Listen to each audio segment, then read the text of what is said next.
আসসালামু আলাইকুম ভাবি। আমি খুবই লজ্জিত। আমি ভাবতেও পারি নাই যে আমারে দেখে আপনার এই অবস্থা হবে। আপনার নাকি ফাঁসির রায় হয়েছিল শুনেছিলাম। হ্যাঁ, কিন্তু শেষ পর্যন্ত ফাঁসি হয় নাই, যাবজ্জীবন হয়েছিল। ফাঁসির কথাটা আমি প্রচার করছিলাম। ছাড়া পাইছেন কবে? ৬-৭ বছর হয়ে গেল। তাহলে এতদিন পর আপনার সাথে কি আপনার দোস্তের সত্যিই দেখা হয়েছে? জি, তবে এখন মনে হইতেছে দেখা না হওয়াটাই বোধহয় ভালো আছিল।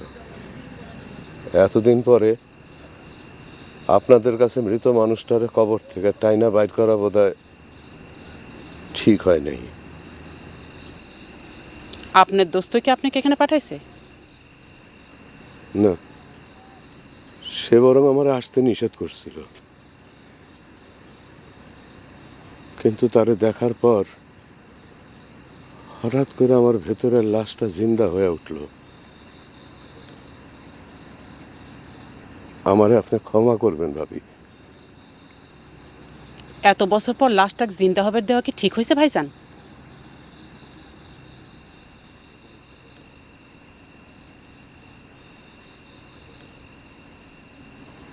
আমার ফুলি,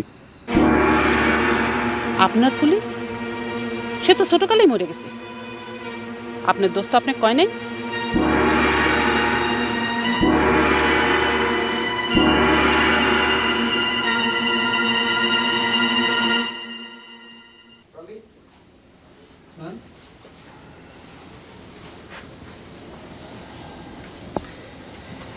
নুরু,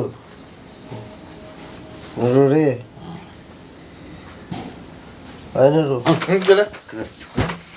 কিসে? হ্যাঁ, তাহলে ডাকলাম না, ঘুমাইছিস কিনা এই যে? দোষ সামরা, তুই একটা ফালতু সামরা বেটা।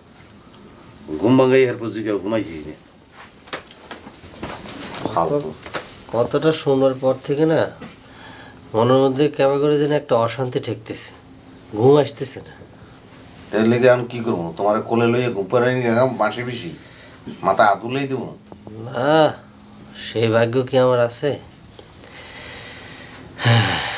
কত আশা করেছিলাম জর্জনের কোলের মধ্যে মাথা রেখে ঘুমাবো।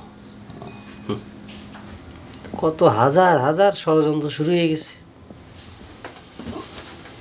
আবার নতুন করে কেটা ষড়যন্ত্র শুরু করলো? ওই যে লোকটা আইছে, হে কি তোর বিরুদ্ধে আবার কথা শুরু করছে নাই? না না, সে কবে কি জানি। কদস্ত তোকে একটা সাংঘাতিক কথা কওয়া হয়নি। ওই মুরব্বী তো জর্জান কিটা সেটা জানিই না। ইস, এটা আবার সাংঘাতিক ঘটনা কি হইলো?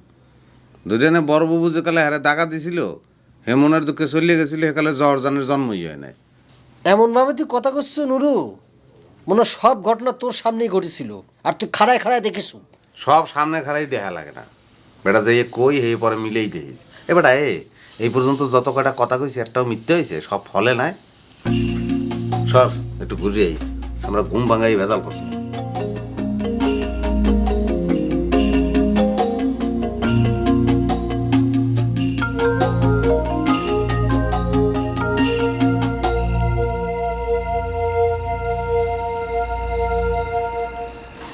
আমার ফুলি কি সত্যি সত্যি মারা গেছে ভাবি? আমি কি আপনার সাথে মিথ্যা কথা করছি? একটা তেনার মধ্যিকার মিয়া মায়ের দুধ ছাড়া বাঁচা রাখা যায়? আপনি না শিক্ষিত মানুষ, বোঝেন না?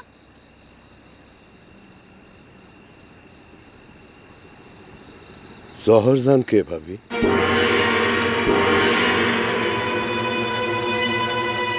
জহরজান আমার ছোট বোন, আপনি জানেন না?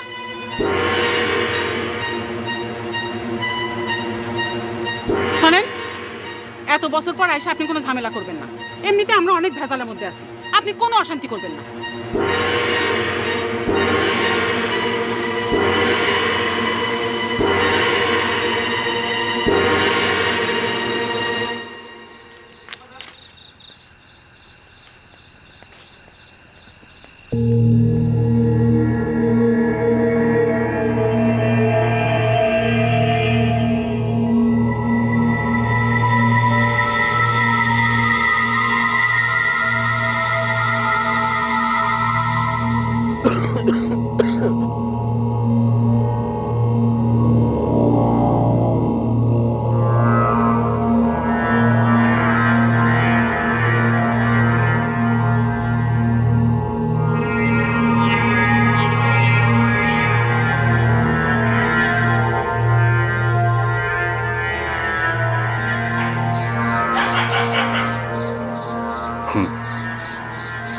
প্রেম, হ্যাঁ